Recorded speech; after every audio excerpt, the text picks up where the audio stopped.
आप देख रहे हैं सिटी न्यूज़ मुजफ्फरपुर। मैं सेजल आप सभी दर्शकों का स्वागत करती हूँ। खबरों की शुरुआत करने से पहले आइए नजर डालते हैं आज के मुख्य समाचारों पर। हेडलाइंस के प्रायोजक हैं विकास कलेक्शन शोरूम। नगर थाना क्षेत्र के बीबी कॉलेजिएट गली में अपराधियों ने दिन दहाड़े लूट का किया प्रयास। फायरिंग करने से दोनों कर्मी दहशत में। अपनी पति की लंबी आयु की कामना को लेकर सुहागिन महिलाओं ने की वट सावित्री पूजा। उत्पाद स्पेशल कोर्ट में शराब मामले में सजा सुनाते हुए आरोपी को 10 साल की सजा सुनाई। तो ये थी आज की मुख्य समाचार है। अब खबरें विस्तार से। नगर थाना क्षेत्र के बीबी कॉलेजिएट गली में अपराधियों ने दिन दहाड़े शोरूम के कर्मचारी से लूट का प्रयास किया। शहर के टाउन थाना से महज 200 मीटर की दूरी पर मोतीझील बीबी कॉलेजिएट गली में दिन दहाड़े अपराधियों ने एक बड़ी लूट की घटना को अंजाम देने की कोशिश की है। बेखौफ अपराधियों ने हथियार के बल पर सागर रेडीमेड शोरूम के स्टाफ रमेश कुमार से 17 लाख रुपए लूटने का प्रयास किया, लेकिन रमेश और उसके साथी कर्मी आमोद अपराधियों से भिड़ गए। लगभग 45 सेकंड तक दोनों ने अपराधियों से भिड़कर कैश से भरा बैग लूटने से बचा लिया। लूट में असफल होने पर अपराधियों ने हवाई फायरिंग कर दहशत फैला दिया, वहां से भाग निकले। फायरिंग होते ही अफरा तफरी मच गई, लोग इधर उधर भागने लगे। 2 बाइक पर सवार 4 अपराधी भी हथियार लहराते हुए जवाहरलाल रोड की ओर भाग निकले। घटना की सूचना मिलने पर टाउन डीएसपी रामनरेश पासवान दलबल के साथ मौके पर पहुंचे। स्टाफ से पूछताछ की गई, उसने सिलसिलेवार तरीके से पूरी घटना से अवगत कराया। इसके बाद पुलिस ने एक मॉल के एंट्रेंस पर लगे सीसीटीवी को खंगाला, जिसमें 2 अपराधी अपाची बाइक से भागते हुए दिखे, लेकिन चेहरा स्पष्ट नहीं हो सका। सबका चेहरा गमछा से ढका हुआ था। शोरूम के स्टाफ रमेश ने बताया कि 3 दिनों का कलेक्शन जमा करने पंकज मार्केट स्थित बैंक ऑफ बड़ौदा में जा रहे थे। शोरूम से आगे बढ़कर जैसे ही बीबी कॉलेजिएट गली में पहुंचे, अपराधियों ने उन्हें घेर लिया, कनपट्टी पर पिस्टल तान दिया, हाथ से रुपए वाला बैग छीनने लगे, प्रयास करने लगे, लेकिन उसने अपराधी को धक्का दिया। इससे उसका संतुलन बिगड़ा और वह गिर गया। यहाँ पे पैसा छीन छोड़ हो रहा था हमसे। कैसे क्या जा रहे थे, पूरी बात बताइए। 2 लड़का बगल से गाड़ी से निकला, हम बाइक लेके इधर से जा रहे थे। वो लड़का हमसे पैसा छीनना चाह रहा था। आपका पिस्टल था? हाँ, बंदूक भी भिरा दिया था हमको। फिर आप क्या किए? हम भी अपना बोले भाई हमको गोली नहीं मारो, हम फिर भाग आए दौड़ के। अच्छा, कितना पैसा था बताइए, चालू हो बताइए। 15-16 लाख रुपया था। कहाँ जा रहे थे जमा करने? बैंक में। कौन बैंक? तिलक मैदान बैंक ऑफ बड़ौदा में। अच्छा, कितने लोग था वो लोग, पता चला? कितने लोगों से था वो लोग? 2 लोग से था। 2 आदमी से था जी। क्या लैंग्वेज इस्तेमाल किया आपके पास आया तो? रुको को गाली गलौज हाथ दे रहा था। टाउन थाना से महज 200 मीटर की दूरी पर दिन दहाड़े हुए इस घटना से पुलिस की कार्यशैली पर सवाल उठने लगे हैं। बीबी कॉलेजिएट की ये गली अब अपराधियों के लिए सेफ जोन बनती जा रही है। इससे पूर्व भी इसी गली में मोबाइल दुकानदार अभिषेक की लूट के दौरान गोली मारकर हत्या कर दी गई थी। इसके बाद पान मसाला कारोबारी का मुख्य आरोपी भी इसी बीबी कॉलेजिएट गली में दोबारा घटना को अंजाम देने की नीयत से पहुंचा था, जहां पुलिस के साथ उसका एनकाउंटर हुआ था। इधर मौके पर पहुंचे नगर डीएसपी रामनरेश पासवान ने बताया कि एक लूट का प्रयास हुआ है, कैश सुरक्षित है, सीसीटीवी कैमरों को खंगाला जा रहा है। जानकारी मिली है कि एक मोटरसाइकिल पर 2 आदमी पैसा जमा करने के लिए जा रहे थे जवाहरलाल रोड में। उनके साथ छीना झपटी का प्रयास किया गया है। तो कुछ संदिग्ध का पता चला है कैमरा के माध्यम से? जी, अभी हम लोग कोशिश कर रहे हैं, देख रहे हैं, उसी में जुटे हुए हैं। कैश वगैरह से कितना था, कुछ पता चल पा रहा है? जो भी था सब सुरक्षित हैं। उनके मालिक द्वारा बताया गया कि किसी तरह की वारदात घट नहीं पाई है, प्रयास किया गया। जिले में हर्षोल्लास के साथ सुहागिन महिलाओं ने अपने पति की लंबी उम्र की कामना को लेकर वट सावित्री की पूजा की। जिले में अखंड सौभाग्य की कामना के साथ सुहागिन महिलाओं ने वट सावित्री व्रत सोमवार को पूरे हर्षोल्लास के साथ मनाया गया। वट सावित्री व्रत को लेकर रविवार को महिलाओं ने नियम संयम पूर्वक उपवास किया और सोमवार की सुबह वट वृक्ष की पूजा की। पूरे जिले में सुबह से श्रद्धालु महिलाएं पवित्र वट वृक्ष के नीचे एकत्रित होकर श्रद्धा उल्लास के साथ धर्मराज सावित्री, सत्यवान सावित्री और देव वृक्ष बरगद का पूजन किया। श्रद्धालु महिलाओं ने पूजा अर्चना के दौरान वट सावित्री की व्रत कथा का भी सामूहिक रूप से श्रवण किया। मान्यता है कि वट सावित्री व्रत करने पर श्रद्धालु महिलाओं को अखंड सौभाग्य प्राप्त होता है। यह व्रत सती सावित्री द्वारा यमराज से अपने पति सत्यवान के प्राणों की रक्षा करने के उपलक्ष्य पर मनाया जाता है। होता है पति की लंबी आयु, दीर्घायु और घर में सुख शांति के लिए बना रहे, इसलिए ये पूजा होता है। किस चीज़ की पूजा की जाती है? ये वट सावित्री की होती है, ब्रह्मा जी की होती है, उसमें सावित्री का भी बने होता है, योगदान इसमें होता है। ठीक है ना? कितना इसका मान्यता है, क्या ऐसा कुछ है? इसमें जो है दिन भर फास्टिंग होता है, उसके बाद जो अपना शरबत वगैरह ले सकती है, नमक इसमें वर्जित है। ट्रेड लाइसेंस के नाम पर नगर निगम द्वारा दुकानदारों पर सख्त कार्रवाई किए जाने के खिलाफ चैम्बर ऑफ कॉमर्स भी सामने आई। शहर के दुकानदारों ने नगर आयुक्त के खिलाफ आज चैम्बर ऑफ कॉमर्स में अहम बैठक की। बैठक में ट्रेड लाइसेंस का मामला गर्म रहा। वहीं नगर आयुक्त के आदेश पर ट्रेड लाइसेंस के लिए सील की गई दुकानों पर नाराजगी जताई। इस बैठक में ट्रेड यूनियन के पदाधिकारी, चैम्बर ऑफ कॉमर्स के पदाधिकारी सहित शहर के दुकानदार शामिल हुए। बैठक में निर्णय लिया गया कि हम लोग अभी ट्रेड लाइसेंस नहीं रखेंगे। अगर नगर आयुक्त जबरदस्ती करता है तो उनके खिलाफ सड़क पर उतरेंगे। बैठक को संबोधित करते हुए चैम्बर ऑफ कॉमर्स के अध्यक्ष पुरुषोत्तम लाल पोद्दार ने कहा कि नगर आयुक्त दुकानदारों के साथ अपराधी जैसा रवैया अपना रही है। एक ट्रेड लाइसेंस के लिए दुकानों को सील किया जा रहा है, जबकि हम लोगों ने सरकार से बात किया है और सरकार से आश्वासन मिला है कि ट्रेड लाइसेंस में छूट दी जाएगी। इसके बावजूद नगर आयुक्त अपनी मनमानी कर दुकानों को सील कर रही है, जो उचित नहीं है। हम लोग मेहनत करने वाले लोग हैं, नगर आयुक्त को इसका ख्याल रखना चाहिए। हम लोग कोई अपराधी नहीं है, हम लोगों की बात सरकार से चल रही है। सरकार की तरफ से आश्वासन है कि ट्रेड लाइसेंस में छूट मिलेगा, फिर भी अपनी मनमानी करके जबरन वसूल रही है और दुकानों को सील कर रही है। नगर बाज नहीं आते हैं तो हम लोग सड़क पर उतरेंगे और इनका विरोध करेंगे। बात है कि व्यापारियों की दुकान किसी कानून के विरोध में सील की जा रही है। सील अपराधी का घर होता है, बदमाशों का घर होता है। हम व्यापारियों ने क्या अपराध किया है कि हमारी दुकानें आयुक्त के आदेश के अनुसार सील हो रही है? और यह ट्रेड लाइसेंस के बारे में हम लगातार सरकार के साथ हैं, उनसे बातें हो रही है, उनकी ओर से आश्वासन भी आ रहा है कि आपको नहीं लगेगा, उसकी हम प्रतीक्षा कर रहे हैं। तो इस बीच में सील करने की बात कहाँ से आ गई?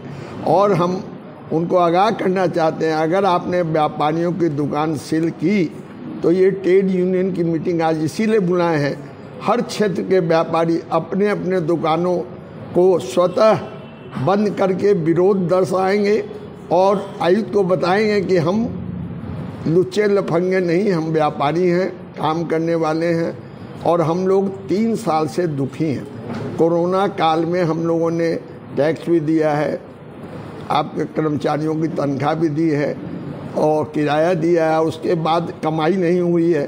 तो हमारा इसी तर्क पर सरकार से आग्रह है कि जिस प्रदेश का व्यापारी दुखी होगा, अगर उसकी बात सरकार नहीं सुनेगी तो व्यापारियों को भारी चोट लगेगी और व्यापारी आज तो नगर आयुक्त के खिलाफ सड़कों पर उतरने की बात कर रहे हैं, आगे भी कुछ करने के लिए उतारू होंगे।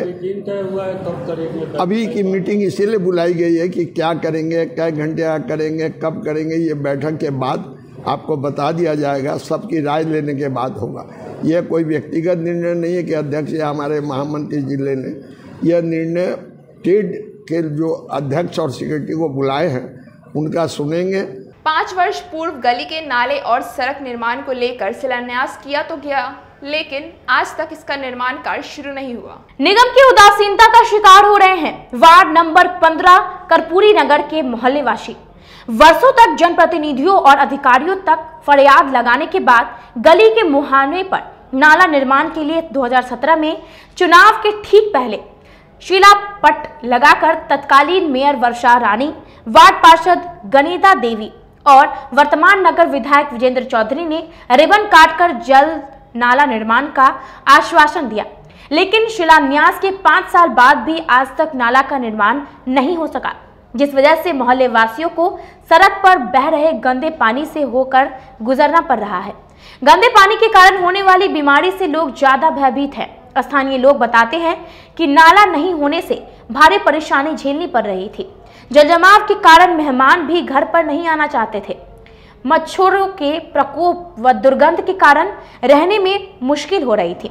नगर निगम की ओर से 3 बार सड़क निर्माण के लिए फाइल आगे बढ़ी, लेकिन निर्माण कार्य शुरू नहीं हो सका। अंततः मोहल्ले वासी नाला निर्माण के आश भी छोड़ दिए हैं। पानी हल्का जाते हैं उसी के लिए, और कौन सी के लेके घुसाएंगे? बाल बच्चा सबको माने पानी लग गया है। 20 साल से यह चक्कर चल रहा है। वीरेंद्र चौधरी आए, देख लिया, चले गए। और कौन सी करेंगे वीरेंद्र चौधरी? मच्छर है, डेंगू है, इतना ना महक रहा है, कुछ कहने लायक नहीं। वार्ड पार्षद प्रतिनिधि रामू सहनी का कहना है कि 2017 में नगर विधायक विजेंद्र चौधरी, पूर्व मेयर वर्षा रानी के द्वारा इस नाला निर्माण का शिलान्यास बगैर किसी विभागीय मंजूरी के कर दी गई थी। इसके बाद जब उनकी पत्नी पार्षद बनी, दोनों ने 2 से 3 बार इसे लेकर आवेदन भी दिया, पर उस आवेदन पर कार्रवाई नहीं हुई। कारण कभी नामी गंगे बताया गया तो कभी सिंगल विंडो के कारण यह नाला नहीं बना पाया, जिससे मोहल्ले वासियों को पिछले 5 सालों से नाले की समस्या के कारण गंदे पानी को झेलना पड़ रहा है। 5 साल पहले माननीय विजेंद्र चौधरी जी, वर्षा रानी जी के द्वारा, वो जो समय मेयर थी और पूर्व पार्षद के मिली भगत से विजेंद्र चौधरी जी का एक मुद्दा रहता है कि जब इलेक्शन आता है तो आचार संहिता लगने के बाद शिलापट लगाना शुरू कर देते हैं। उसी क्रम में उन्होंने कर्पूरी नगर में एक शिलापट लगवाया था नाला के लिए, जो आज तक वो नाला वहाँ नहीं बना। और विजेंद्र चौधरी जी का जो ये नीति रहा है, फूट डालो और शासन करो, उस नीति के तहत ही वो शिलापट लगा था। लेकिन उस शिलापट को भी जनता ने उखाड़ के फेंक दिया और 5 साल में उसके कारण हम लोग को उसका जो भी बात जनता का होता है 2 बात सुनना ही पड़ता है। और हमने पूरा प्रयास किया, लेकिन विजेंद्र चौधरी जी हर बार उस चीज़ को डैमेज करने का काम करते हैं और पूर्व पार्षद से मिले हुए रहते हैं, ताकि जितना से ज़्यादा नुकसान होगा तो वो चीज़ हम लोग पे आता है। इस मतलब आपके कार्यकाल में क्यों नहीं बनता है, उसका क्या कारण है? हम लोग ने उसका पूरा एस्टीमेट करके लिखा पढ़ी करके दिया, फिर उन्होंने, चूँकि उनका शिलापट लगाया हुआ था, तो उन्होंने उस चीज़ को फिर वहाँ नगर निगम में मिली भगत से उसको रोकवा दिया। और हमने अगल बगल में अपने निजी खर्च से नाला का निर्माण किया, चूँकि वो लंबा लेंथ था, उसमें खर्च ज़्यादा आ रहा था। उसमें एक मंदिर भी है माता का, और चूँकि लंबा लेंथ है उसमें निर्माण खर्च ज़्यादा आ रहा था, तो चूँकि निजी कोष एक लिमिटेड अमाउंट होता है, तो निजी कोष से हमने अगल बगल में नाला बनाया और उसका बजट थोड़ा ज़्यादा था, इसलिए अभी तक उसका निर्माण मतलब ना योजना से हो पा रहा है, क्योंकि योजना में वो बाधक बन जाते हैं। साहूपोखर स्थित महादेव मंदिर में जेठ अमावस्या पर भगवान भोलेनाथ का शाही लीची से श्रृंगार किया गया। जगत कल्याण को लेकर सोमवार को साहूपोखर महादेव मंदिर प्रांगण में जेठ अमावस्या और सोमवती अमावस्या के अवसर पर बाबा भोलेनाथ का शाही लीची से महाश्रृंगार किया गया। इसके पूर्व वैदिक मंत्रोच्चारण के साथ भोलेनाथ का षोडशोपचार पूजन के उपरांत दूध, दही, घी, मध और शक्कर से रुद्राभिषेक कर महाश्रृंगार कर आरती की गई और प्रसाद का वितरण किया गया। पूजा समिति संयोजक प्रभात कुमार ने बताया कि जगत कल्याण को लेकर हर अमावस्या को भोलेनाथ का रुद्राभिषेक और महाश्रृंगार किया जाता है। आज का दिन अति विशिष्ट है क्योंकि आज सोमवती अमावस्या है, वट सावित्री पूजन और शनि जयंती भी है, जो एक अद्भुत संयोग है। श्रृंगार पूजन कर भोलेनाथ, शनिदेव और यमराज का आशीर्वाद सब पर बना रहे, ऐसी कामना की गई। अमावस्या के अवसर पर साहूपोखर महादेव मंदिर में 1100 लीची से महादेव का श्रृंगार किया गया। उसके पूर्व विधि विधान से षोडशोपचार पूजन के साथ पंडित राकेश तिवारी जी ने पूरा विधि विधान से पूजा कराया। और आज का दिन ऐसे भी बहुत अति विशिष्ट है, एक तो आज सोमी अमावस्या है जो साल में एक आधी पड़ता है, उसके बाद आज वट सावित्री पूजा है जो अखंड सौभाग्य के लिए महिलाएं करती है, और साथ ही आज शनिदेव जो न्याय के देवता हैं उनकी भी आज जयंती है। इसी लेकर महादेव से अर्चना की गई और भगवान शनिदेव का आशीर्वाद, भगवान यमराज का आशीर्वाद और भगवान शिव का आशीर्वाद जगत कल्याण के लिए हम लोगों ने मांगा। समरनालय सभा कक्ष में मंत्री मदन सहनी ने 36 प्रवेशिका को नियुक्ति पत्र सौंपा। महिला बाल विकास विभाग के द्वारा चयनित आंगनबाड़ी पर्यवेक्षिका पद पर 36 पर्यवेक्षिका को सोमवार को समरनालय स्थित सभागार में आयोजित समारोह में समाज कल्याण विभाग के मंत्री मदन सहनी के द्वारा नियुक्ति पत्र दिया गया। इस दौरान जिलाधिकारी प्रणव कुमार, उप विकास आयुक्त आशुतोष द्विवेदी, ICDS के जिला प्रोग्राम पदाधिकारी चांदनी सिंह सहित अन्य अधिकारी उपस्थित हुए। नियुक्ति पत्र वितरण के दौरान समाज कल्याण विभाग के मंत्री मदन सहनी ने अपने संबोधन में कहा कि आप सभी इसे नौकरी की तरह मत समझना, इसे अपना फर्ज समझकर काम करना, क्योंकि मासूम बच्चों को बढ़ाना और उन्हें पोषण युक्त खाना देने जैसा महत्वपूर्ण दायित्व निभाना है। साथ ही कहा कि पद रिक्त रहने के कारण एक CDPO को अधिक जगह के प्रभार में रहना पड़ता है, जो समस्या खत्म हो गया। इससे केंद्र के संचालन पर भी असर पड़ेगा, सभी केंद्र सही ढंग से चलेंगे। लंबे प्रक्रिया के बाद महिला जो पर्यवेक्षिका है उसका चयन पत्र दिया गया है, जिसमें मुजफ्फरपुर के जिलाधिकारी श्री प्रणव कुमार जी और विकास आयुक्त श्री आशुतोष द्विवेदी जी, विभाग की DPO श्रीमती चांदनी सिंह जी और जो अन्य लोग इसमें सहयोगी के रूप में थे, उनकी उपस्थिति में आज इन लोगों का चयन पत्र वितरण किया गया है और हम लोगों ने इनको शुभकामना भी दिया है कि आपको यह लंबा समय के बाद यह मौका मिला है। और जैसा कि सभी लोग जानते हैं कि आंगनबाड़ी केंद्र का जो संचालन होता है ये इनके देखरेख में होता है, और जो गर्भवती महिला हैं उनको भी जो THR मुहैया कराया जाता है, वे सभी काम महत्वपूर्ण काम इनके ही द्वारा किया जाता है। और इस काम के लिए इनको अलग से भी फिर प्रशिक्षण दिया जाएगा और पहले से भी इनको बहुत सारे चीज़ों की जानकारी आज भी दी गई है। तो हम लोग को पूरा भरोसा है कि इस काम में इनको पूरा दक्षता हासिल होगा और जो काम का जिम्मेवारी और पहले से जो विभाग का गाइडलाइन है उसको पूरा फॉलो करते हुए ये लोगों तक पहुंचने का काम करेंगी और जो केंद्र होगा उसका भी नियमित रूप से निरीक्षण करके और कहीं कोई कमी नहीं रहे, ये ज़रूर इस बात का जो है सो ध्यान रखेंगे और इसका पालन करेंगे, जिससे कि 100% जो बच्चे हैं या जो गर्भवती महिला है उनको जो आच्छादित करना है या उनको जो लाभ पहुंचाना है सरकार के द्वारा, विभाग के द्वारा जो भी मुहैया कराया गया है उसको ये पालन करने में सफल होंगे। हम लोग पूरे भरोसा है कि ये लोग ज़रूर जिस तरह से इनको जिम्मेवारी है उसको निर्वहन करेंगी। और हम लोग विशेष रूप से मुजफ्फरपुर के DM साहब का, DDC साहब और DPO जो इस काम के लिए अधिकृत हैं और इस प्रक्रिया को, चूँकि यह बिहार का एक बड़ा ज़िला में शामिल है और इतने सारे आवेदक के बीच से 40 का चयन करना 25,000 का आवेदन के संख्या में, यह टफ काम करने में इन लोग सफल हुए हैं। मुझे खुशी मिल रही है कि मुझे आज इतने दिनों के बाद, इतने इंतजारों के बाद मुझे आज मेरे हाथ में नियुक्ति पत्र मिली है। समय के बाद? हाँ जी बिल्कुल, 2.5 साल बाद। कोरोना की वजह से बहुत डिले भी हुआ, काफ़ी लंबा इंतजार करना पड़ा। फाइनली आज हमारे हाथ में नियुक्ति पत्र आ गया है। कितनी खुशी महसूस हो रही है? बहुत ज़्यादा ही हो रही है। काठमांडू में आयोजित माउंट एवरेस्ट कराटे चैंपियनशिप में भारत ने कुल 4 पदक जीता। नेपाल के काठमांडू में चल रहे 5 दिवसीय 8वीं माउंट एवरेस्ट अंतर्राष्ट्रीय कराटे चैंपियनशिप 2022 में भारतीय खिलाड़ियों ने 2 पदक, 1 सिल्वर व 1 ब्रोंज मेडल जीतकर देश का नाम बढ़ाया है।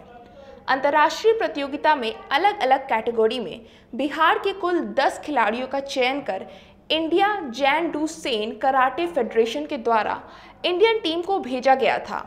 साथ ही भारतीय टीम के मुख्य कोच सह तकनीकी पदाधिकारी सिन्हा राहुल श्रीवास्तव व टीम मैनेजर शहनाई शिल्पी सोनम भी गई थी। इनके नेतृत्व में भारत के 1-2 खिलाड़ियों ने देश को मेडल दिलाकर देश को गौरवान्वित किया।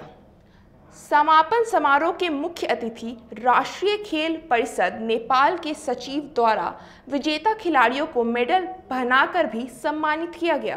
25 से 30 मई तक दशरथ स्टेडियम काठमांडू नेपाल में चल रही 8वीं माउंट एवरेस्ट अंतर्राष्ट्रीय कराटे चैंपियनशिप में भारत के 2 खिलाड़ियों ने पदक जीता है, जिसमें कि -74 केजी में आस पहुजा रजत पदक और +74 केजी में सूरज कुमार ब्रॉन्ज मेडल। ये सभी खिलाड़ी भारत का प्रतिनिधित्व कर रहे थे। बाकी जो है पूरे बिहार से 10 खिलाड़ियों का चयन इंडियन टीम में किया गया था इंडिया जनरेशन कराटे फेडरेशन के द्वारा। जो वो खिलाड़ी अच्छा प्रदर्शन किए लेकिन मेडल से ही चूक गए। इसमें स्वीटी कुमारी भी 3rd राउंड में जाकर मेडल से चूक गई। बाद बाकी सभी खिलाड़ियों का परफॉर्मेंस बहुत ही अच्छा था। लॉकडाउन के बाद से जो है 2-3 साल के बाद ये अंतर्राष्ट्रीय प्रतियोगिता में भाग लेने का मौका मिला। खिलाड़ी अपना अच्छा प्रयास कर रहे थे, किसी कारणवश मेडल से चूक गए। उम्मीद है कि अगले बार से ये खिलाड़ी और भी अच्छा प्रदर्शन कर मेडल ज्यादा से ज्यादा मेडल लाएंगे। इन खिलाड़ियों के साथ में जो है मैं स्वयं सिहानी राहुल श्रीवास्तव एज ए तकनीकी पदाधिकारी सह मुख्य कोच के तौर पे आया था और साथ में संसाई शिल्पी सोनम जो कि टीम मैनेजर के तौर पे आई थी। इस प्रतियोगिता का उद्घाटन नेपाल के 33वें प्राइम मिनिस्टर प्रधानमंत्री के द्वारा किया गया था। विशेष उत्पाद कोर्ट ने सजा सुनाते हुए शराब मामले में आरोपी को 2 लाख रुपए आर्थिक दंड और 10 साल की सजा सुनाई। 428 लीटर विदेशी शराब के साथ गिरफ्तार एक व्यक्ति को सोमवार को उत्पाद कोर्ट के विशेष जज राकेश कुमार ने 10 साल कारावास व 2 लाख रुपए आर्थिक जुर्माना की सजा सुनाई है। गिरफ्तार व्यक्ति उमेश सहनी पर बीते 27 मई को सुनवाई के दौरान दोष सिद्ध हुआ था, जिस दोषी करार देते हुए सजा सुनाई गई। दोषी उमेश सहनी मीनापुर के डुबर बन्ना गांव का रहने वाला है।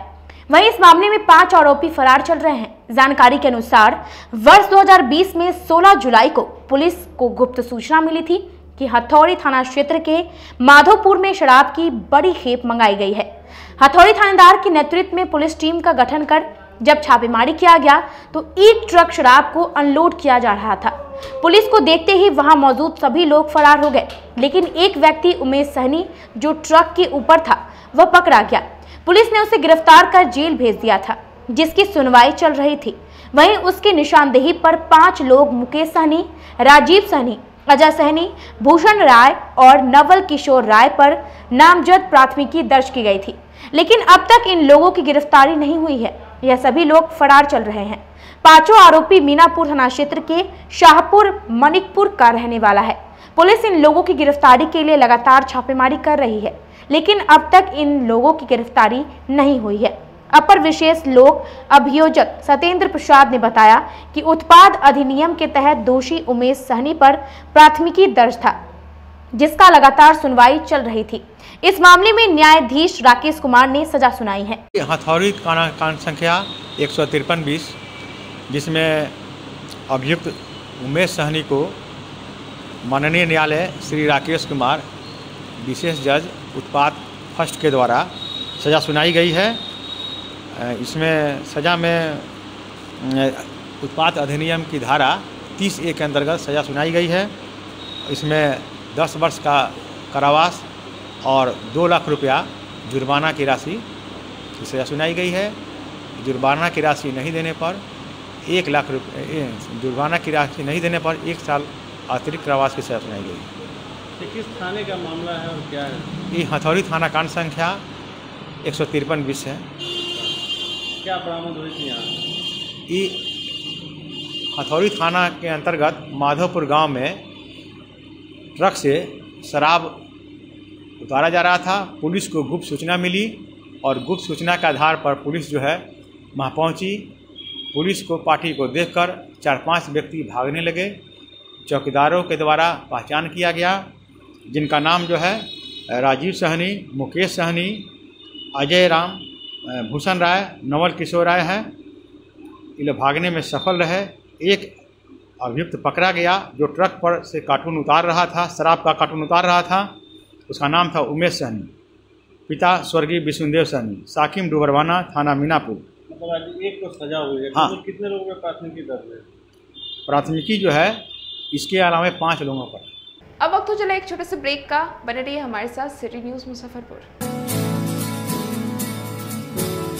कहते हैं कि मंजिल उन्हीं को मिलती है जिनके सपनों में जान होती है। पंखों से कुछ नहीं होता, हौसलों से उड़ान होती है। तो अगर आप में भी है जज्बा कुछ कर दिखाने का, अगर आपके अंदर भी है एक जीनियस, अगर आप भी छूना चाहते हैं आसमान की ऊंचाइयों को, क्रैक करना चाहते हैं IIT JEE, AIIMS, NEET, NTSC, KVPY या फिर ओलंपियाड, तो आपके हौसलों को उड़ान देने के लिए है जीनियस क्लासेस। जी हाँ, सही सुना आपने, genius classes for IIT JEE, AIIMS, NEET, NTSC, KVPY, olympiad for 8th, 9th, 10th, 11th, 12th and target. अपने बेहतरीन सक्सेस रिकॉर्ड के साथ सफलता की नई ऊंचाइयां गढ़ रहा है जीनियस क्लासेस। तो my dear students, 8th, 9th, 10th, 11th, 12th and target के लिए नए बैचेस शुरू होने वाले हैं जीनियस क्लासेस में, जहां है separate hostel for boys and girls. जल्दी से पता नोट करें, genius classes, study centre, Pankaj market, Saraiyaganj, Muzaffarpur. अधिक जानकारी के लिए कॉल करें 7635091378 या फिर 7635091387 या फिर आप कॉल कर सकते हैं 7635091396 या 9006911690 पर या फिर 9128482268। Genius Classes. For more information, visit our website www.geniusclasses.in or email us on info@geniusclasses.in. Registrations are open and new batches are starting soon. Rush to Genius Classes, Study Center, Pankaj Market, Saraiyaganj, Muzaffarpur. अपने सपनों की आशिया को दे एक नई पहचान माँ Bhavani decor private limited के साथ, जो है ऑथराइज्ड डिस्ट्रीब्यूटर ऑफ कजारिया। देश की मिट्टी से बनी टाइल से देश को बनाते हैं। और जहां मिलती है सभी प्रकार के Indian and imported granite, marble, sanitary एवं कोटा स्टोन का अनोखा एवं आकर्षक संग्रह। माँ भवानी डेकोर प्राइवेट लिमिटेड मतलब a complete floor solutions. New 0 mile Dadar road, Muzaffarpur. Call 9934715311। छोटी सरैयागंज में उत्तर बिहार का पहला मिल्क मैजिक एक्सक्लूसिव शोरूम खुल गया है। हमारे यहाँ घी, दही, बटर, पनीर, खोया और चीज मेयोनीज के साथ काला जामुन तथा रसमलाई मिलती है, वो भी बाजार से सस्ते कीमतों पर। साथ ही सभी विशेष छूट भी दी जाती है। इसके अलावे इस शोरूम में बीकाजी के सभी प्रोडक्ट भी रखे गए हैं, तो एक बार इस शोरूम में जरूर पधारें। मुजफ्फरपुर में पहला नॉर्थ बिहार का एक्सक्लूसिव शोरूम मिल्क मैजिक का आज शुभारंभ होने जा रहा है और यहाँ आपको मिल्क से संबंधित सारे प्रोडक्ट जो भी बाजार में हैं उनसे आपको कम रेटों पर यहाँ उपलब्ध है और सालों भर यहाँ लगभग कंपनी के आउटलेट में कुछ न कुछ कंज्यूमर स्कीम चलता रहेगा और एक बार जरूर सेवा का मौका दें। और इसके साथ साथ बीकाजी का भी एक्सक्लूसिव पीछे शोरूम हम लोग किए हैं, जिसमें आपको एक्सक्लूसिव रेटों पर उपलब्ध रहेगा। आपका भरपूर प्यार और साथ मिलने के कारण ग्राहकों की सुविधा को देखते हुए नीलकमल का फैक्ट्री आउटलेट का दूसरा ब्रांच अखाड़ा घाट रोड KFC के सामने खुल गया है, जिसमें ग्राहकों को सभी प्रोडक्ट पर विशेष छूट दी जा रही है। वहीं नीलकमल का पहला branch Mithanpura Narayanpur road Vaishali management के सामने है, जो कि लगातार ग्राहकों की सेवा करता आ रहा है। उत्तर बिहार का पहला एक्सक्लूसिव शोरूम है, जहां ऑफिस फर्नीचर और होम फर्नीचर की सभी रेंज उपलब्ध है, तो एक बार सेवा करने का मौका जरूर दें। पहला ब्रांच मिठनपुरा नारायणपुर रोड और दूसरा ब्रांच अखाड़ा घाट रोड। हमारा मोबाइल नंबर है 9334900888 और 7004320580। नीलकमल का एक्सक्लूसिव शोरूम जो पहले से मिठनपुरा नारायणपुर रोड में अपोजिट वैशाली रूरल मैनेजमेंट में चला आ रहा है, वहाँ पे हमें आप लोगों का बहुत सारा प्यार मिला और इसीलिए हम लोगों ने अपना दूसरा ब्रांच सार्थक सेल्स एंड मार्केटिंग के जॉइंट वेंचर से अखाड़ा घाट रोड में KFC के सामने कृष्णा टॉकीज के बगल में सुविधा कॉम्प्लेक्स में हम लोगों ने खोला है, जो कि कंपनी का फैक्ट्री आउटलेट है, जहां नीलकमल के विस्तृत रेंज आपको 40% तक के डिस्काउंट पे मिलेंगे और मैट्रेस का भी एक विस्तृत रेंज है। और आप लोगों से निवेदन है कि एक बार आप पधारें। और इस दुकान की जो सबसे अच्छी विशेषता है कि उधार चालू है, तो HDFC और बजाज के माध्यम से आपको फिनांस की भी सुविधा है। आप अपने घरों को फिर से बहुत अच्छे से सजा सकते हैं।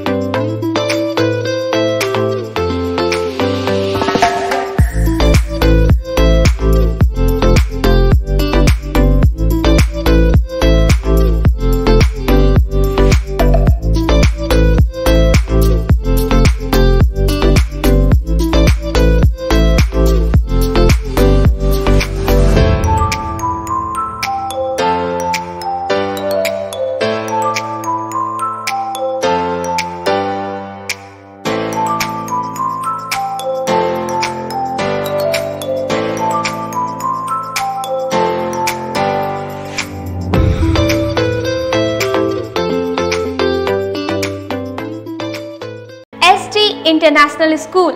If you want to give your child a strong foundation, the school of your dream. Play to 10th based on CBSE curriculum. हमारे यहाँ अनुभवी एवं प्रशिक्षित शिक्षकों द्वारा बच्चों के देखभाल के साथ स्मार्ट क्लास द्वारा शिक्षण की सुविधा है। कक्षा 1 से 10 तक कंप्यूटर की मुफ्त शिक्षा के अलावे छात्र एवं छात्राओं के संगीत तथा नृत्य की शिक्षा की भी व्यवस्था है। पूरा स्कूल CCTV कैमरे से लैस है। स्कूल में बच्चों का नामांकन फ्री किया गया है। हमारे यहाँ अपने बच्चों के उज्जवल भविष्य के लिए जरूर पधारें। हमारा पता है बांध road, Shekhpur Akhara Ghat, Muzaffarpur. Our contact number is 8757652616 and 9955132616। हमारे स्कूल का कुछ मेन फीचर्स है, जैसे बच्चों की देखभाल करना। हमारे यहाँ पुस्तकालय वगैरह की पूरी अच्छे तरीके से व्यवस्था है। क्लासरूम सारा बना हुआ है। CCTV कैमरे से हमारा क्लासरूम डेकोरेटेड है। सिक्योरिटी के भी विजन से हमारा क्लासरूम बहुत प्रोटेक्टेड है। हमारे यहाँ जो भी शिक्षक शिक्षिकाएं आई हैं पढ़ाने के लिए, वो काफ़ी वेल एडुकेटेड हैं और वेल वर्स्ड भी हैं। हमारा विद्यालय भी चारों तरफ से बना हुआ है। हमारे यहाँ लैब बहुत अच्छे से बना हुआ है। कंप्यूटर की फ्री शिक्षा हम इस बार इसको दे रहे हैं। हमारे यहाँ नामांकन प्रारंभ है। फैशन की दुनिया में कदम से कदम मिलाकर चलना चाहते हैं, वो भी कम बजट में, तो एक बार जरूर जाएं मोतीझील पूजा बाजार स्थित विकास कलेक्शन शोरूम में। यहाँ रिमन, पार्क, US पोलो, मुफ्ती शर्ट, ब्लैकबेरी के एक्सक्लूसिव रेंज उपलब्ध हैं। इसके अलावा सियाराम की कोट पैंट, ब्लेजर और शेरवानी भी उपलब्ध है। सभी ब्रांड में एक पीस के खरीद पर 20% तथा 2 पीस के खरीद पर 30% की विशेष छूट दी गई है। तो हमारे यहाँ एक बार अवश्य पधारें। हमारा पता है विकास कलेक्शन BB कॉलेजिएट स्कूल के अपोजिट पूजा बाजार मोतीझील। हमारा संपर्क नंबर है 9835104722। हाँ, पहले आप लोग का नमस्कार। मेरे यहाँ विकास गारमेंट जो पूजा मार्केट मोतीझील में है, लगन के शुभ अवसर के लिए कोट पैंट, ब्लेजर, विंटर के जैकेट, स्वेटर, मतलब सब चीज़ें, शेरवानी, अंडर गारमेंट, सारे सब ब्रांड में, टी शर्ट भी सब वो है। और राउंड में टी शर्ट है, गोल गला में टी शर्ट है, सभी तरह का ब्रांड है। और सबसे अच्छा ये है कि हम कर देते रहते हैं। अभी मोस्टली सावित्री, चमकी यानी दिमागी बुखार के बारे में जानती है? सुने तो है, पर भैया इस बीमारी से बचा कैसे जाए? बच्चा लोग को रात में सोने से पहले भरपेट खाना खिलाना, सुबह बच्चों को देखना कि बच्चा में चमकी का कोई लक्षण तो नहीं है, बच्चों को तेज धूप से बचाना, दिन में 2 बार स्नान कराना। और कुछ? गर्मी के दिन में बच्चा लोग को ORS या नींबू चीनी पानी का घोल पिलाना चाहिए। बच्चों को इससे बचाया जा सकता है और इसका इलाज संभव है, लेकिन इलाज समय पर होना चाहिए। बच्चा बुतरू में लक्षण दिखे तो तुरंत अपने गांव की आशा ANM को खबर करना चाहिए और नजदीकी स्वास्थ्य केंद्र से सलाह लेना चाहिए। सतर्कता और एहतियात रखें, चमकी को दूर भगाएं। पढ़ने को बोलते हो तो पढ़ते हैं, बोलते हो तेज धूप में मत खेलो तो नहीं खेलते, बड़ों के पैर छुओ तो छूते हैं। हम आपकी सब बात मानते हैं। गर्मियाँ लौट आई हैं, अब आप भी हमारी एक बात मानो। चमकी बुखार को पहली धमकी। रात सोने से पहले बच्चों को खाना जरूर खिलाओ। चमकी को दूसरी धमकी। सुबह खुद जागो तो बच्चों को भी उठाओ, कहीं बेहोशी या चमक तो नहीं। चमकी को तीसरी धमकी। बेहोशी या चमक दिखते ही 102 पे फोन करके एम्बुलेंस बुलाओ या नजदीकी गाड़ी से तुरंत अस्पताल ले जाओ। तो फिर कर लो कमर, उठा लो लाठी। चमकी को धमकी देने की कर लो तैयारी।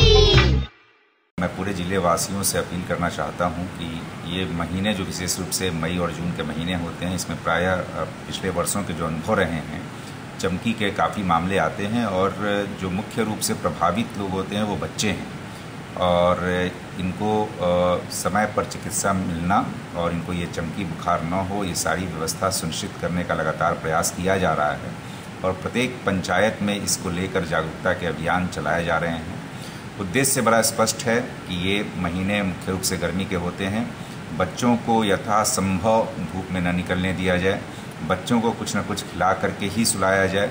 बच्चों को सुबह यदि जगने में लेट होता है तो तुरंत उसको देखना चाहिए कि बच्चे हमारे क्यों नहीं जग रहे हैं और यदि थोड़ा सा भी संदेह होता है कि बच्चों को कोई बुखार या चमकी के लक्षण या हाथ पैर में ऐंठन या कोई भी ऐसी स्थिति जो कि साधारण नहीं है, सामान्य नहीं है, तो पेरेंट्स को तुरंत ध्यान देना है और नज़दीकी प्राथमिक स्वास्थ्य केंद्र पर बिना समय जाया किए हुए ले जाना है।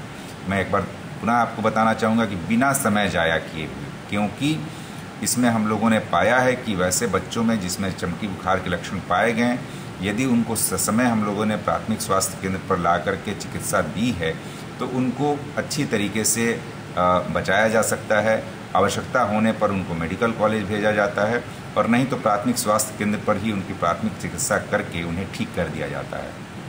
तो यह आवश्यक है कि यदि कोई भी इस तरह के लक्षण मिलें तो तुरंत हम लोग नज़दीकी स्वास्थ्य केंद्र पर संपर्क करें।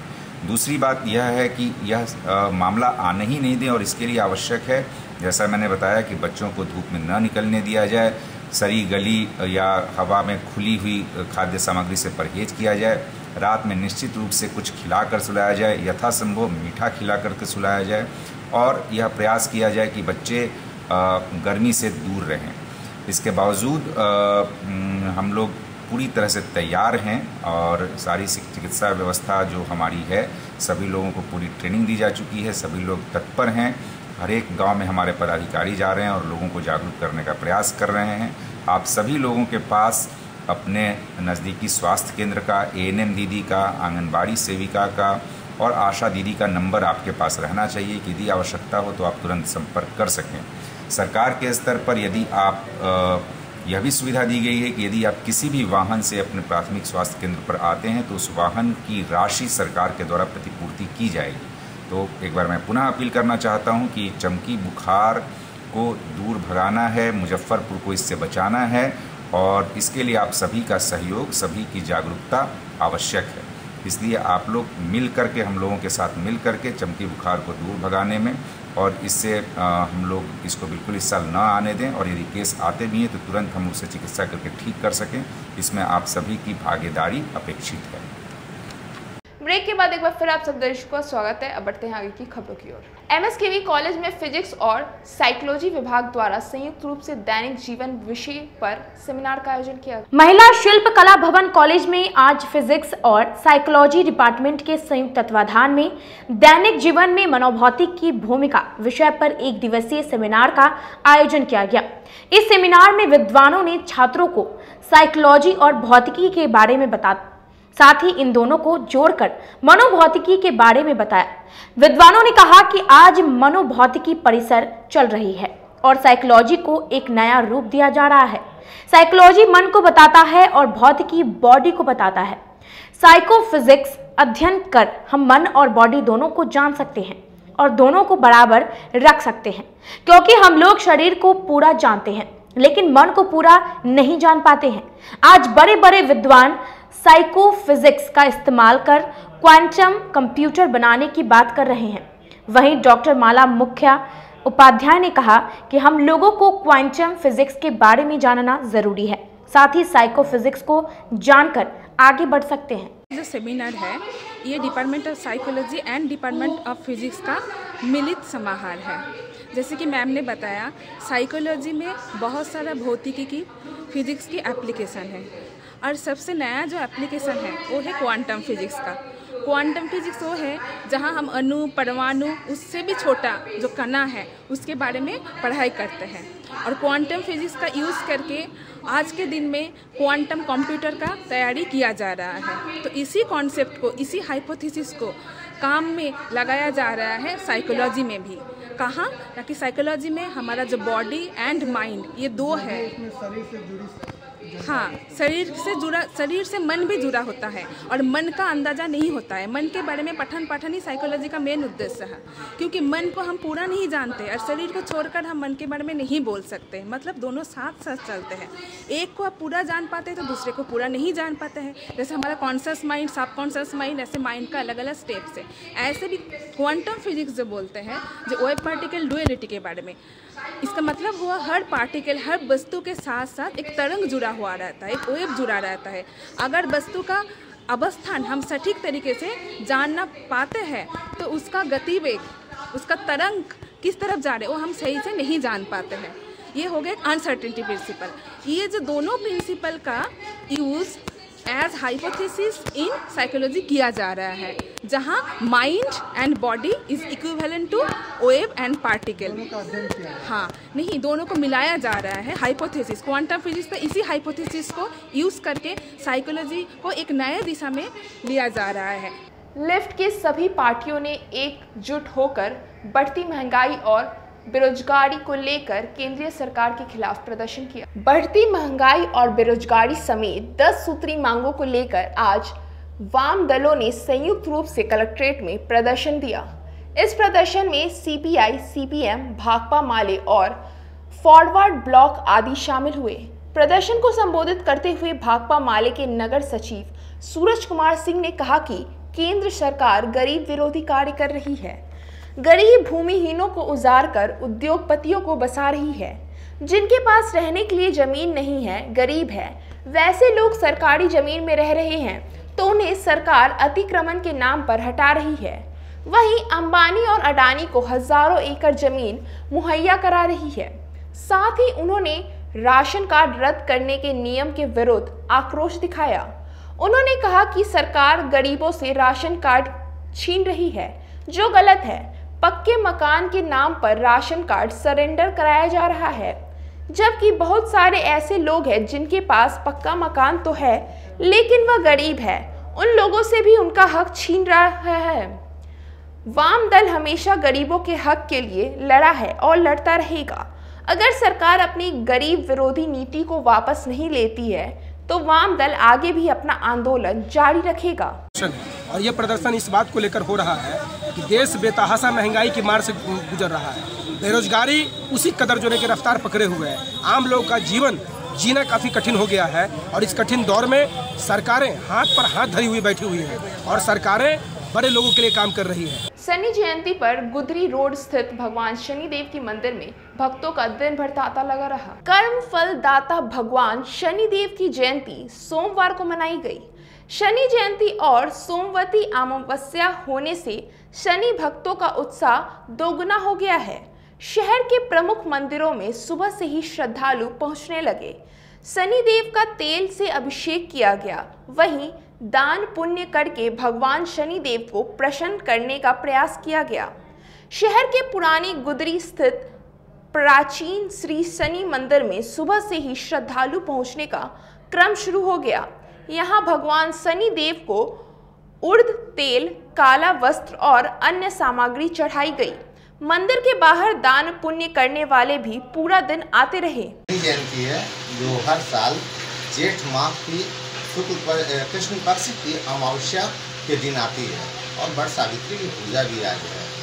तो ऐसा है कि आज शनि जयंती के दिन भगवान श्री शनिदेव की आराधना करने से आपको कष्टों से मुक्ति मिलती है, उसमें राहत मिलती है।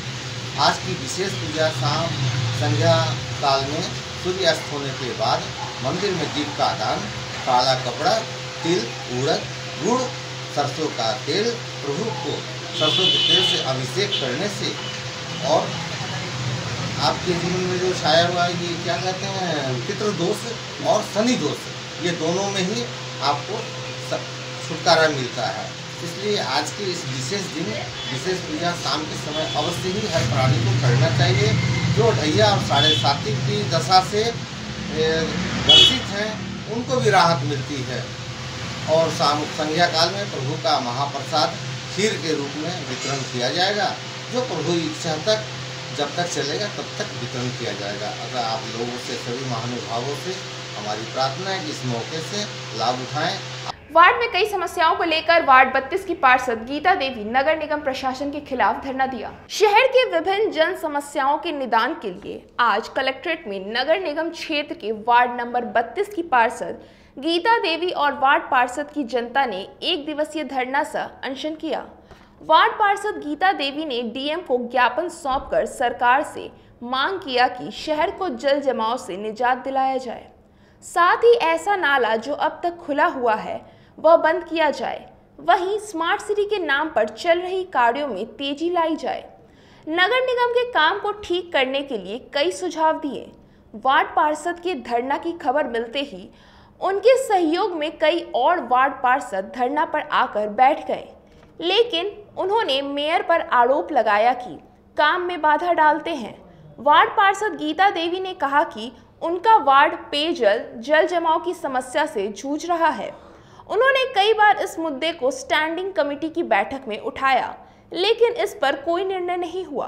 वहीं उन्होंने इस स्पेशल समस्या को मेयर को अवगत कराया, लेकिन अब तक इन समस्याओं का निदान नहीं हुआ है। तो नल जल में खुदाई हो करके सब तक बाधित हो गया हर वार्ड में। वहाँ जो काम नहीं हुआ, ठेकेदार जो है से काम नहीं किया, अब तक काम नहीं किया है। वो काम एकदम तहस नहस पड़ा हुआ है। और जो है अतिक्रमण इतना न है कि अतिक्रमण से ये हो रहा है। जितना है हमारे 10,000 आदमी पानी में तहिमाम मर रहा है, उसको कोई निदान नहीं हुआ अब तक। DPR होकर भी बन गया रोड नाला दोनों के, महज फिर भी इंजीनियर लोग जाकर नाप जोख सब चीज करा लिए, महज अब तक वो रोड के कुछ नहीं हुआ। 5 साल बीतने के बाद आपको अब जब वार्ड का इलेक्शन नजर आया है तब आपको धरना और अनशन नजर आ रहा है। 5 साल तक कहाँ थी आप लोग? 5 साल हमारा कोई मतलब नहीं है पार्षद होना न होना, महज अभी हमारा जो काम है कि जनता के जो डूब रहा है उसको हम निकालने की कोशिश करेंगे। चुनाव पर इसमें कोई मैटर नहीं है। वहीं वार्ड पार्षद संजय केजरीवाल ने मेयर पर आरोप लगाते हुए कहा कि शहर के विकास के कार्यों में बाधा डाल रहे हैं। नगर आयुक्त बड़े बड़े ईमानदारी के साथ अपना काम कर रहे हैं, लेकिन उन्हें काम करने नहीं दिया जा रहा है। आज जो भी विकास का कार्य हुआ है वह सब नगर आयुक्त ने अपनी ईमानदारी से किया है।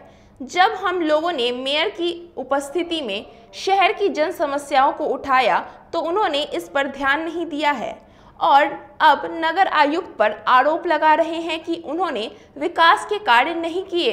उस पे अनुमोदन होता है, महापौर के गुट के नहीं है।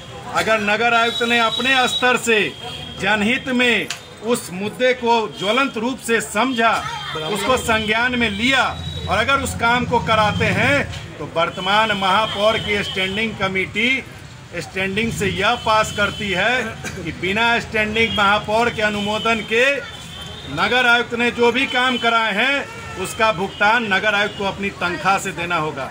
तो आप बताइए रोशन जी, मैं आपसे पूछना चाहता हूं कि एक पार्षद का 500 रुपया नहीं, 5 पैसे का पार्षद निधि फंड नहीं है और जनता के 10,000 वोटर 20,000 की आबादी का एक वार्ड पार्षद के प्रति आशा की नज़र से देख रहा है। 5 साल तक बोर्ड की बैठक में तमाम मुद्दों पर आप 19 बोर्ड की बैठक का प्रस्ताव और वीडियो क्लिप आप नगर आयुक्त से मांग लें।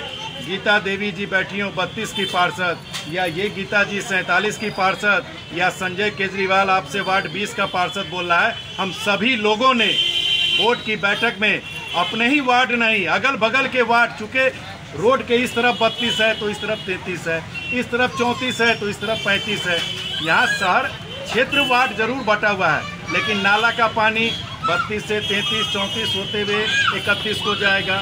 ये सारी समस्याओं की ओर और फिर बड़े जनप्रतिनिधि, जैसा कि कई हमारी मातृशक्ति और हमारे भाई ने कहा अपने वक्तव्य में कि वोट के समय आते हैं और कहते हैं कि फलानी तारीख को रिजल्ट होगा, उसके अगले दिन से काम शुरू हो जाए। मैं कहता हूं, आप लोगों के माध्यम से मैं कहना चाहता हूं और आप मातृशक्ति को भी कहना चाहता हूं, जिस प्रकार कन्यादान करने का आपको सौभाग्य प्राप्त होता है, जब आप बेटी का शादी करते हैं तो लड़का लड़के के पिता खानदान का पूरा पता लगाते हैं, तब शादी तय करते हैं और उसके बाद कन्यादान का सौभाग्य प्राप्त होता है। उसी प्रकार मतदान, मत का दान, मत भी बेटी है, मत का दान करते समय पूरे खानदान का पता लगाइए। जिले के 24 जाप के नेताओं ने एक साथ राजद का दामन थाम लिया। इन सभी नेताओं का जिला राजद द्वारा जोरदार स्वागत किया गया। जिले से जन अधिकारी पार्टी के 24 नेता राजद में शामिल हो गए हैं। सभी 24 नेताओं ने राजद के प्रदेश कार्यालय में प्रदेश अध्यक्ष जगदानंद सिंह और प्रदेश महासचिव आलोक मेहता के नेतृत्व में सदस्यता ग्रहण की। इसकी जानकारी सोमवार को जिला अध्यक्ष रमेश गुप्ता ने प्रेस वार्ता में दी है। वहीं इस दौरान उन्होंने सभी नेताओं का फूल माला पहनाकर राजद परिवार में जोरदार स्वागत किया। आगे उन्होंने कहा कि युवा नेताओं के राजद में शामिल होने से राजद मजबूत होगा और मुझे उम्मीद है कि पूरी ईमानदारी से अपने कार्य का निर्वहन करेंगे। पार्टी के सदस्यता लेने वाले में मुख्य रूप से युवा जाप के प्रदेश उपाध्यक्ष संजीत यादव, जिला जाप के कार्यकारी अध्यक्ष अजय यादव, दलित प्रकोष्ठ के जिला अध्यक्ष चंदन कुमार दास, मधुबन प्रखंड के अध्यक्ष संतोष कुमार, सुजीत कुमार पिंटू, गीता चौधरी आदि शामिल हुए। इन सभी लोगों का आज जिला कार्यालय में सम्मान किया गया। अधिकार पार्टी में अब पढ़े लिखे और नौजवान ईमानदार कार्यकर्ता का कोई वैल्यू नहीं रहा, मान सम्मान नहीं रहा। अब जाप को चाहिए सिर्फ दलाल। पप्पू यादव जी दूसरे को बोलते हैं कि 56-46 वाले को टिकट दे रहे हैं और वो खरबों में डीलिंग हो रहा है, एमएलसी टिकट, राज्यसभा टिकट। तो पप्पू यादव जी के दाहिने और बाएं दलालों के अड्डा हो गया है। पटना में भी 2-4 लोग दलालों का अड्डा है, इसलिए संघर्षशील कार्यकर्ता उनको नहीं चाहिए। वो भी खोज रहे हैं तलाश में, अरबों खरबों पैसे वाले कार्यकर्ता हो, 47 वाला कार्यकर्ता हो। इसीलिए हम लोग को मान सम्मान पे ठेस पहुंचा, इसलिए हम लोग जाप छोड़ दिए हैं और वर्तमान में राजद का सदस्यता ग्रहण हम लोग प्रदेश अध्यक्ष जी के अध्यक्षता में पटना कार्यालय किए हैं और हम लोग संकल्प लिए हैं 2024 और 25 में तेजस्वी जी को मुख्यमंत्री बनाने का। जाप में लोकतांत्रिक सवालों का कोई मूल्य नहीं बचा है, वहाँ पे कोई पॉलिटिकल बात नहीं होता है और बिहार में राष्ट्रीय जनता दल ही भविष्य है और राष्ट्रीय जनता दल की नीति, विचारधारा और माननीय नेता प्रतिपक्ष तेजस्वी यादव जी के कार्यकुशलता से हम लोग प्रभावित होकर के पार्टी ज्वाइन किए हैं। कैसे क्या आगे हम लोग राजद को मजबूत करेंगे। आज की खबरों का सिलसिला यही होता है समाप्त। मुझे और मेरी न्यूज़ टीम को दीजिए इजाजत। नमस्कार।